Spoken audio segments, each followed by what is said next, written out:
گزشتہ سال افغانستان میں طالبان کے قبضے کے بعد اس وقت حکومت کو امید تھی کہ افغانستان میں دوست حکومت ہوگی اور افغانستان کی سرزمین پاکستان پر حملوں اور بدامنی پھیلانے کے لیے استعمال نہیں ہوگی، لیکن طالبان کے افغانستان پر قبضے کے کچھ عرصے بعد سے ہی صورتحال بالکل برعکس نظر آ رہی ہے۔ چند ماہ سے پاکستان کے شمالی علاقوں میں دہشت گردی کے واقعات میں اضافے کے بعد پچھلے 5 دنوں میں پاکستان کی مغربی سرحد پر افغان فورسز کی جانب سے شہری آبادیوں پر فائرنگ کے 2 واقعات سامنے آ چکے ہیں۔ آج بلوچستان کے شہر چمن میں پاک افغان بارڈر پر افغان فورسز کی جانب سے شہری آبادی پر فائرنگ کا واقعہ پیش آیا، جس میں 1 شہری شہید جبکہ خواتین اور بچوں سمیت 15 شہری زخمی ہوئے ہیں۔ زخمی ہونے والے افراد کو چمن ڈسٹرکٹ ہسپتال منتقل کیا گیا، جبکہ چمن اور کوئٹہ کے مختلف ہسپتالوں میں ایمرجنسی بھی نافذ کر دی گئی ہے، مگر مغرب کے بعد دوبارہ فائرنگ کی گئی اور صورتحال ابھی بھی کشیدہ ہے۔ اس حوالے سے بلوچستان کے وزیر داخلہ ضیاء اللہ لانگو نے کہا ہے کہ ہم پڑوس ممالک کے ساتھ دوستانہ پالیسی رکھنے پر یقین رکھتے ہیں، لیکن ہماری امن کی خواہش کو ہرگز کمزوری نہ سمجھا جائے۔ چمن میں پاک افغان بارڈر پر افغان فورسز کی جانب سے اشتعال انگیزی کا یہ دوسرا واقعہ ہے۔ اس سے 4 دن پہلے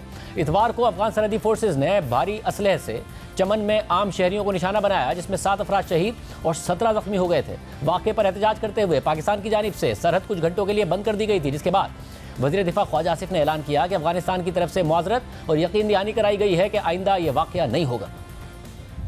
ہمارا نقصان ہوا ہے، ہمارے سویلینز کا نقصان ہوا ہے، شہادتیں ہوئی ہیں اور انہوں نے سویلینز پہ فائر کیا ہے۔ یہ واقعہ ایک ایسے گاؤں میں ہوا ہے جو دونوں طرف ہے، وہ آدھا گاؤں جو ہے وہ بارڈر کے اس طرف ہے، آدھا گاؤں جو ہے وہ ہماری طرف ہے۔ تو خاتمہ بالخیر اس طرح ہوا کہ انہوں نے کہا کہ جی ہمارا قصور ہے، ہم معذرت کرتے ہیں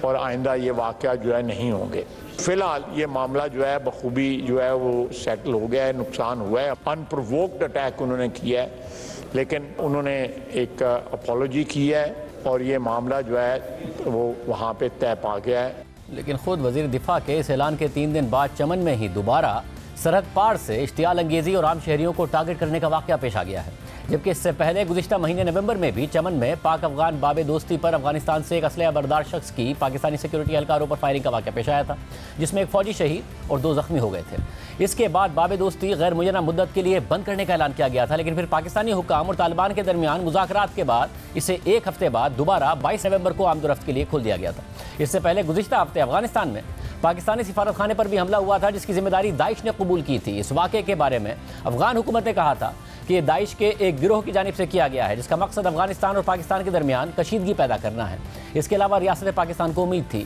کہ افغانستان میں طالبان کی حکومت آنے کے بعد افغان حکومت کالعدم تحریک طالبان کی پاکستان میں دہشت گرد کارروائیوں کو روکنے میں مدد کرے گی۔ اس حوالے سے افغان طالبان نے افغانستان پر قبضے کے بعد اعلان بھی کیا تھا کہ افغانستان کی سرزمین کسی بھی ملک میں دہشت گردی کے لیے استعمال نہیں ہوگی، جبکہ پاکستان کو اس حوالے سے امن کی زیادہ امیدیں اس لیے بھی تھیں کیونکہ پاکستان نے دوحہ مذاکرات میں اہم کردار ادا کرنے کے علاوہ طالبان کے افغانستان میں حکومت آنے کے بعد اس کو معاشی سپورٹ بھی فراہم کی اور اس کے ساتھ ساتھ تجارت کو فروغ دینے کی کوشش بھی کی۔ اس کے علاوہ افغانستان کی معاشی صورتحال پر دنیا میں آواز بھی اٹھائی۔ طالبان کے افغانستان پر قبضے کے چند ماہ بعد پاکستان اور کالعدم تحریک طالبان کے درمیان قیدیوں کی رہائی کے بدلے سیز فائر معاہدہ طے ہوا تھا، جو صرف 1 ماہ تک جاری رہنے کے بعد ختم ہو گیا تھا، اور اس معاہدے کے ختم ہونے کے بعد پاک افغان سرحد پر دہشت گردی کے واقعات بھی دیکھنے میں آئے، جہاں سرحد پار سے فائرنگ کر کے باڑ لگانے کے عمل میں رکاوٹ ڈالنے کی کوشش کی جاتی رہی۔ اس کے بعد ایک بار پھر افغان حکومت نے پاکستان اور کالعدم تحریک طالبان کے درمیان رواں سال جون میں سیز فائر معاہدے میں کردار ادا کیا، لیکن اس بار بھی سیز فائر معاہدے کے باوجود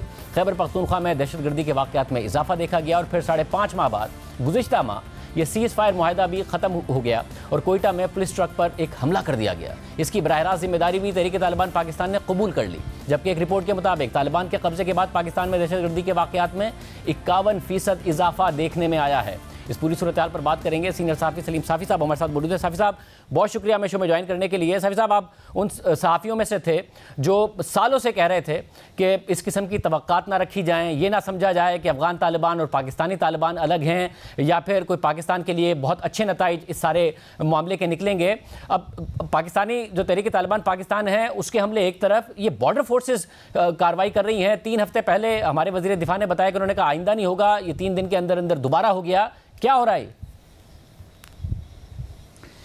یہ ایک تو بہت بڑا مسئلہ خود ٹی ٹی پی کا ہے اور پاکستانی حکام اس پہ ناراض ہیں، اور ظاہری بات ہے ایک مفروضہ گڑھا گیا تھا اسٹیبلشمنٹ کی طرف سے کہ جی افغان اور پاکستانی طالبان کا آپس میں کوئی تعلق نہیں ہے، اور پھر سیاست میں اور صحافت میں جو ان کے مہرے تھے وہ مذہبی جماعتوں کی شکل میں تھے، وہ دفاعی تجزیہ نگاروں کی شکل میں تھے، وہ دائیں بازوں کے دانشوروں کی شکل میں تھے، وہ اس ایک غیر حقیقی بیانیے کو فروغ دیتے رہے۔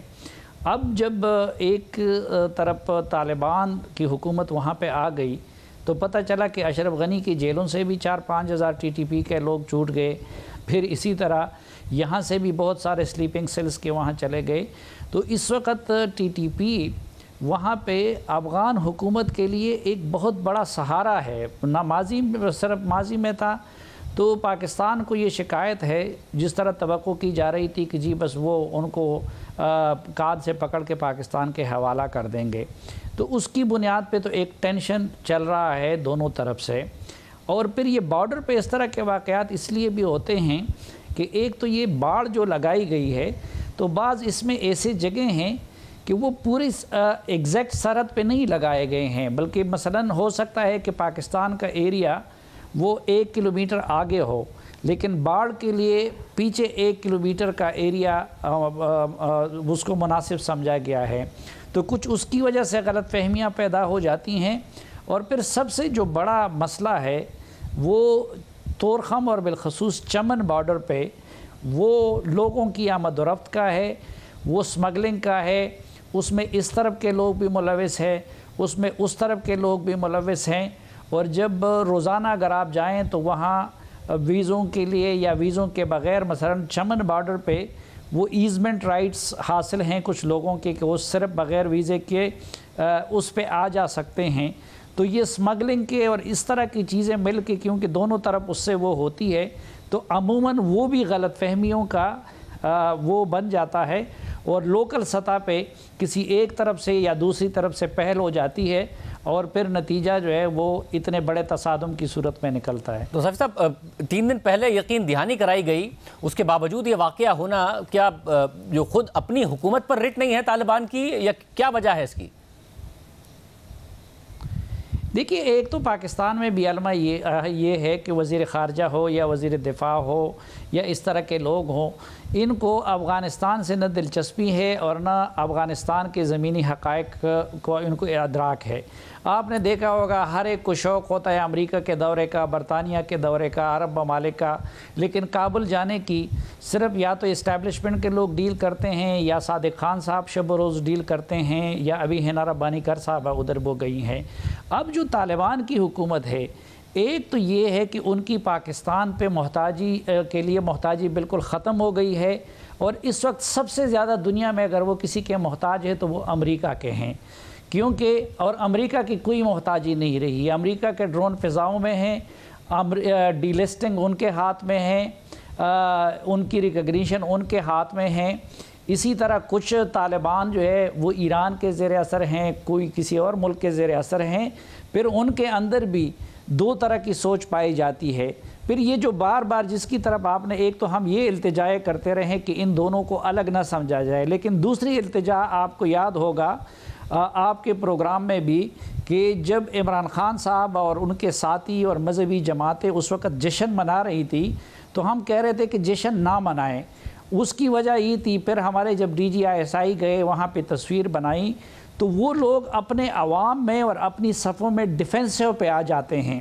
اور اپنی خود مختاری ثابت کرنے کے لیے، اور یہ کہ ہم کسی ملک کے غلام نہیں ہیں، یہ ہم نے مجاہدین کی صورت میں بھی دیکھا تھا، کرزئی کی صورت میں بھی دیکھا تھا، اور اب طالبان کی صورت میں بھی ہم دیکھ رہے ہیں کہ وہ یہ تاثر نہیں دینا چاہتے اور اب لوگوں کو باور کرانا چاہتے ہیں کہ ہم پاکستان کے غلام نہیں ہیں۔ اور ان میں بھی میں نے آپ کو بتایا کہ ایک طرف تو دنیا یہ الزام لگاتی رہی کہ پاکستان ان کو پروٹیکٹ کر رہا ہے، لیکن دوسری طرف اسی ملا برادر کو لمبے عرصے تک ہم نے اپنی جیل میں رکھا تھا۔ ان کے ملا عبید اللہ خان وزیر دفاع ہمارے ہاں جیل میں